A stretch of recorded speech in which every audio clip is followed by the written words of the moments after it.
Praise Lord. Hallelujah. దేవుని నామానికి మహిమ ఘనత ప్రభావం కలుగును గాక. పరిశుద్ధుడు సర్వశక్తిమంతుడు మనకు తోడుగా ఉండును గాక. ఈ ఉదయకాల సమయంలో దేవుడు మనతో మాట్లాడుచున్న మాట యోవేలు గ్రంథంలో నుంచి 2వ అధ్యాయము 13వ వచనము. మీ దేవుడైన యెహోవా కరుణా వాత్సల్యము గలవాడును శాంతమూర్తియు అత్యంత కృపగలవాడై ఉండి తాను చెయ్యునుద్దేశించిన కీడును చేయక పశ్చాత్తాపడును గనుక మీ వస్త్రములను కాక మీ హృదయములను చింపుకొని ఆయన తట్టు తిరుగుడి అంటున్నాడు. ఇక్కడ చూడండి, కానీ ఇక్కడ దేవుడి గురించి ఎంత గొప్పగా ఈ యోవేలు ప్రవక్త మాట్లాడి ఉన్నాడు చూసారా. మీ దేవుడైన యెహోవా కరుణా వాత్సల్యము గలవాడు శాంతమూర్తియు. అందుకే కదండి మనుషులు ఇంత ఘోరమైన పాపాలు చేస్తున్నా, ఇంత ఘోరంగా లోకమంతా తయారైనా సరే దేవుడు కరుణా వాత్సల్యం గలవాడు కాబట్టి ప్రశాంతంగా ఉన్నారు. నిజంగా దేవుడు కనుక యుద్ధము చేయుటకు పాపం చేసిన ప్రతి వాడిని కనుక యుద్ధముతో ఆయన ఖడ్గముతో ఖండిస్తానంటే ఎవరు మిలుగుతాడు? ఎవ్వరూ ఉండరు. అందుకే ఇక్కడ ప్రవక్త ఇంతిదిగా దేవుని కోసం వివరిస్తున్నాడు. అదే రీతిగా జనాలకి హెచ్చరిక చెప్తున్నాడు. ఏమని? మీ వస్త్రాలు చింపుకోవద్దంట. ఎందుకంటే మనకి తెలుసు కదా, యూదుల్లో వారు ఏదన్నా వారికి బాధ కలిగిన వేదన కలిగిన ముందుగా వారు వస్త్రాన్ని చింపేసుకుని బూడిద పూసుకొని దీనత్వంతో కూర్చుంటారు దేవుని యొక్క సన్నిధానంలో. కానీ ఇక్కడ దేవుడు ఏమంటున్నాడంటే వస్త్రాలు చింపుకుంటే ఏం రాదు అంటే, ఉపవాసాలు ఉంటున్నాం, ఉపవాస ప్రార్థనలు చేస్తున్నామని దీనంగా మొహం పెట్టుకుంటే ఏం రాదంటున్నాడు దేవుడు. ఏం చేయాలంట? హృదయాలు చింపుకొని ఆయన తట్టు తిరగాలంట.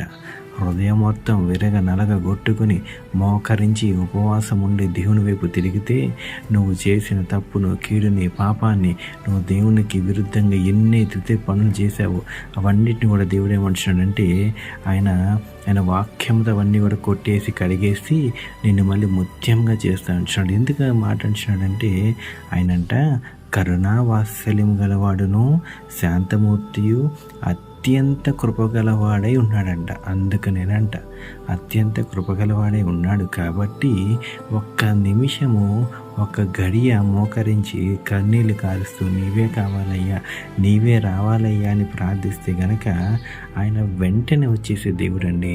ఆలస్యం చేయడు. నీ మీదున్న పాపము, భారము, శాపము, రోగము, నిందలు, అవమానాలు సమస్తాన్ని కూడా ఒకే ఒక్క మాటతో బద్దలు కొట్టే దేవుడు. అంటి గొప్ప దేవుని మనం కలిగి ఉన్నామండి. ఆ దేవుని కలిగి ఉండి ఆయన వాక్యం చదువుతూ కూడా చాలామంది బాధపడుతూ ఉంటారు. వాక్యములో ఇంత జీవం ఉంది కదా, వాక్యంలో ఇంత అర్థం ఉంది కదా, దేవుడు ఇంత పర్టికులర్గా మాట్లాడుచున్నాడు కదా, ఎందుకని బాధలు, వేదనలు ఇవన్నీ కూడా చూడండి. దేవుని వైపు తిరిగితేనే సమాధానము. దేవుని వైపు తిరుగుకుంటే మనకి ఏ సమాధానము రాదు. ఈ వాక్యము దేవుడు దీవించి ఆశీర్వదించిన గాక.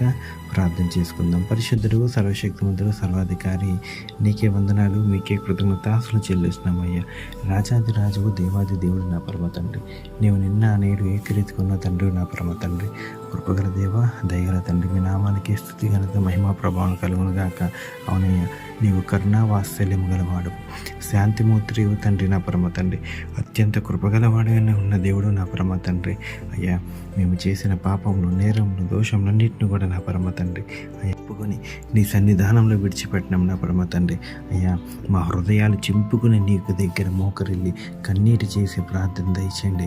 హృదయాలు చింపుకొట్టుకోవాలి, హృదయాలు నలగొట్టుకోవాలి, హృదయాలు బద్దలు కొట్టుకోవాలి, హృదయం విరిగిపోవాలి నా పరమ తండ్రి. అసయ్య అటు కృప దయచినట్టు వాక్యం దయచేయండి నా పరమ తండ్రి. నీవు నిన్నను నేడును ఏకరీతిగా ఉన్న దేవుడవు, కృపగల దేవుడవు, దయగల తండ్రి నా పరమ తండ్రి. దీనిని నేర్పుని జ్ఞాపకం చేసుకోమని, అదే రీతిగా నా పరమ తండ్రి యేసయ్య తండ్రి, నీ దాసురాలను జ్ఞాపకం చేసుకొని, హోలీ స్పిరిట్ మినిస్ట్రీస్ కూడా జ్ఞాపకం చేసుకోమని, ప్రతి ఒక్కరిని దీవించి ఆశీర్వదించమని, నజరేయుడు సర్వశక్తిమంతుడు దేవుడు నామంలోనే, కృపగల తండ్రి నామంలోనే ఈ ప్రార్థన అంతా కూడా అడిగి వేడుకుంటున్నాం నా పరమ తండ్రి. Amen, amen, amen. Praise Lord. Hallelujah. దేవుని నామానికి మహిమ, ఘనత, ప్రభావం కలుగును గాక. పరిశుద్ధుడు, సర్వశక్తిమంతుడు మనకు తోడుగా ఉండును గాక. ఈ ఉదయకాల సమయంలో దేవుడు మనతో మాట్లాడుచున్న మాట యోవేలు గ్రంథంలో నుంచి 2వ అధ్యాయము 13వ వచనము. మీ దేవుడైన యెహోవా కరుణా వాత్సల్యము గలవాడును శాంతమూర్తియు అత్యంత కృపగలవాడై ఉండి తాను చెయ్యునుద్దేశించిన కీడును చేయక పశ్చాత్తాపడును గనుక మీ వస్త్రములను కాక మీ హృదయములను చింపుకొని ఆయన తట్టు తిరుగుడి అంటున్నాడు ఇక్కడ. చూడండి, కానీ ఇక్కడ దేవుడి గురించి ఎంత గొప్పగా ఈ యోవేలు ప్రవక్త మాట్లాడి ఉన్నాడు చూసారా.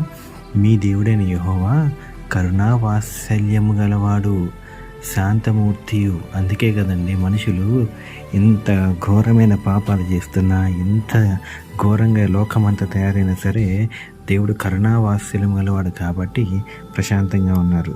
నిజంగా దేవుడు కనుక యుద్ధము చేయుటకు పాపం చేసిన ప్రతి వాడిని కనుక యుద్ధముతో ఆయన ఖడ్గముతో ఖండిస్తానంటే ఎవరు మిలుగుతాడు? ఎవ్వరూ ఉండరు.